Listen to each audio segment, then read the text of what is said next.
He was just a quiet janitor mopping the marble floors of Fort Bragg's military headquarters, invisible to everyone except the night lights reflecting off his mop bucket. No one knew that under his faded uniform and tired eyes hid a story that could shake the highest ranks of the U.S. Army. But when General Markson dropped his ring during a press briefing and the janitor whispered, "My daughter has this ring too," the entire room froze.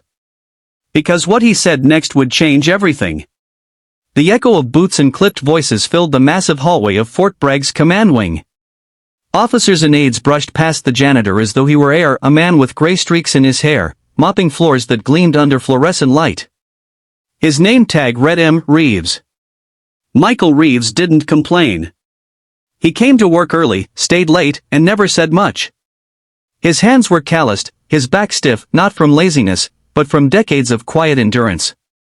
What no one knew was that Michael wasn't always a janitor. Once, he'd been a staff sergeant, a soldier whose courage had saved lives in Afghanistan. But after his wife's passing in a classified mission that went terribly wrong, he left the service.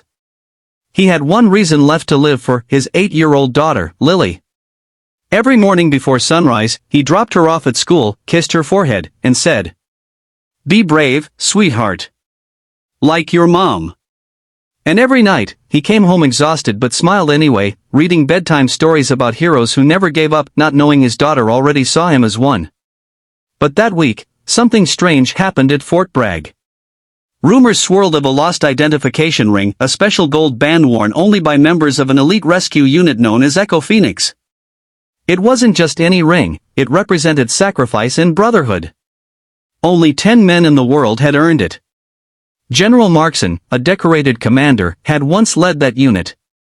And now, he was on base to oversee a new operation when he realized his ring, engraved with the code EP019, had vanished. Security was heightened. The janitors, the cooks, the guards, everyone was questioned. Michael kept quiet, mopping the same corridor where the search dogs had passed. Then fate intervened. That evening, as the press gathered for a briefing, General Markson dropped something, a small replacement ring he'd worn since losing his original. It rolled across the floor and stopped by Michael's mop. Michael bent, picked it up gently, and stared at it for a long moment. The room buzzed with journalists, cameras flashing, officers frowning at the janitor's delay. Then Michael looked up, his voice trembling but calm. "Sir," he said quietly, "my daughter has this ring too." The room went silent. The general frowned, stepping closer. "What did you just say?" Michael swallowed hard. "My daughter wears one just like this. Same symbol. The Phoenix." General Markson dismissed the reporters immediately. Within minutes, the room emptied, leaving only him, a few officers, and the janitor who had just shaken the foundation of his world. "Explain yourself," Markson demanded, his tone sharp but curious. Michael took a deep breath. His voice was steady, but his eyes glistened. 10 years ago, I was part of the Echo Phoenix Rescue Unit. Operation Emberfall. You led it. But my name's not on the records, because I volunteered under clearance level black. Markson's expression hardened. That's impossible. Only 9 men. And 1 medic, Michael interrupted softly. You never saw my face because I was airlifted out before dawn after the explosion at Grid Delta. I saved Corporal Hale's leg that night. The general froze. That name. Hale. The same man who'd told him once about a medic who refused to leave until every soldier was accounted for even under enemy fire. Markson's tone shifted. If that's true, why didn't you stay in service? Michael's voice broke slightly. Because when I got home, I found my wife had passed. My daughter was 5. I couldn't wear the uniform knowing she'd already lost one hero. For a moment, silence filled the room. Then Markson asked, and the ring? How does your daughter have one? Michael pulled a small chain from under his shirt. On it hung an old ring, worn and scratched, engraved with EP010. I gave Lily a silver copy of it, he said quietly. Told her it meant never give up. She wears it every day. The general stepped closer, staring at the ring like a ghost from his past. Reeves, your name was redacted.